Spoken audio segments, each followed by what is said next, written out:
दोस्तों, प्रेम पना राजकुमार भाग 4 में आप सबનું સ્વાગત છે। તો મિત્રો, આપણે ભાગ 3 માં જોયું કે કેમ્પના રાજા મેન્યુઅલ જેફરીનને લઈને નદી કિનારે જાય છે અને કેવી રીતે જે હુન્કા એટલે કે સ્પેનિશ લોકોએ તેમનું રાજ પડાવી લીધું એ અંગે વાત કરે છે અને પછી મોડી રાતે પાછા આવે છે। હવે આજના એપિસોડમાં જઈશું કે મેન્યુઅલ આવીને સૂઈ જાય છે, જેફરીન એની માને મળે છે।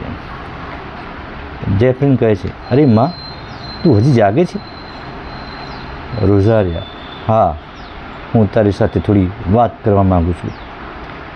જેફરીન પૂછે છે, શાના વિશેમાં? રોઝારિયા, તારા પિતાએ તેને હુન્કા વિશે વાત કરી તે વિશે। જેફરીન કહે છે, હા, પણ તેમની વાતોમાં ખોટું શું છે માં?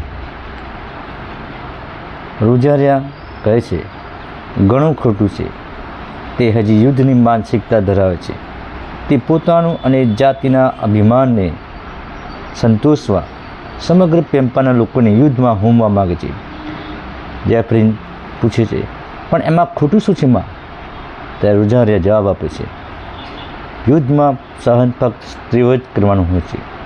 યુદ્ધમાં જીત થાય તો તેમના પતિ દુશ્મનની સ્ત્રીઓને પત્ની બનાવી લે છે અને યુદ્ધમાં હારી જતા મૃત્યુ પામતા સ્ત્રીએ એકલીએ પોતાના બાળકોને મહા મહેનતે ઉછેરવા પડે છે અને દુશ્મનની નજર પડે તો તેમની ગુલામી કરવી પડે છે। યુદ્ધમાં વિજય કે પરાજય થાય, સ્ત્રીઓને તો બંને બાજુ દુઃખ જ છે। વળી તેં તારા પિતાની એક પક્ષી વાતો સાંભળી છે। તારા પિતાએ આપણા લોકોની વધારે પડતી પ્રશંસા કરી છે। તેણે આપણી જાતિએ કરેલા અત્યાચારની વાત નહીં કરી હોય। હુન્કા લોકો એટલા અત્યાચારી નહોતા જેટલા નિર્દય અને જંગલી આપણા લોકો હતા। તારા પિતા મેન્યુઅલ અને બીજા સરદારો ઘણી હુન્કા સ્ત્રીઓને લાવી તેમના પર બળાત્કાર કરતા હતા, તેમને ગોંધી નાખતા। એકવાર તે સ્ત્રીઓ નાસી ગઈ, પણ ફરી તેમને પકડી લાવ્યા।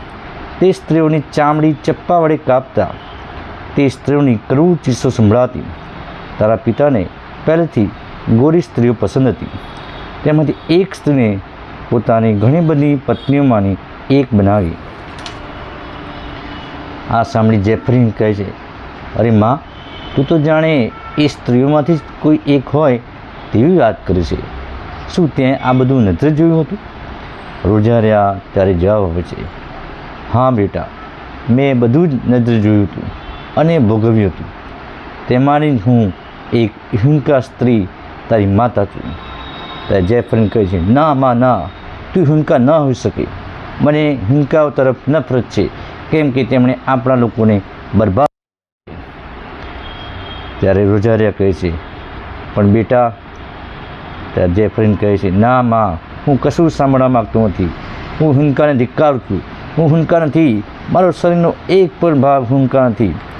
જેફરીન ગુસ્સે થઈ જતો રહે છે જ્યારે તેની માતા રોઝારિયા રડે છે।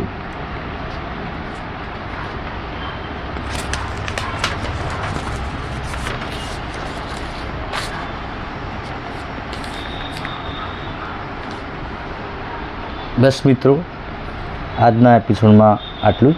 હવે પછી આપણે એપિસોડ નંબર 5માં આગળનું